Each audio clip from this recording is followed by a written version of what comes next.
On avait des gens qui débarquaient sur le stand en mode «Ah, vous pouvez faire quelque chose pour moi?»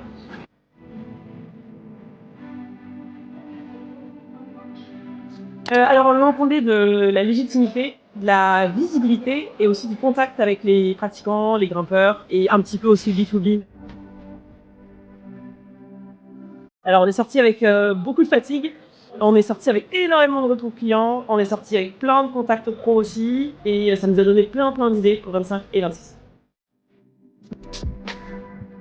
En fait, on a eu énormément de gens qui sont venus utiliser nos produits. On avait des produits, on avait des échantillons, on a même ouvert des cubes démo. En fait, parce qu'après, il y avait le contexte de bloc. On avait des gens qui débarquaient sur une stand en mode «Ah, vous pouvez faire quelque chose pour moi?» Et donc, du coup, on s'est retrouvé assez vite, non seulement à expliquer puis à vendre, mais surtout à faire utiliser nos produits tout de suite sur le stand. Et ça a duré pendant les 2 jours du salon.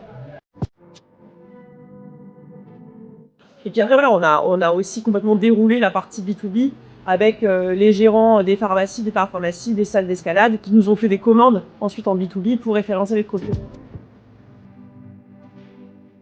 Ouais, exactement. En fait, ça nous a vraiment permis de se dire on est là où on devait être. On a des produits qui sont hyper utiles pour les grimpeurs et c'est pas nous qui le disons. En fait, c'est vraiment les retours qu'on a. Donc, on peut vraiment continuer à creuser cette piste-là.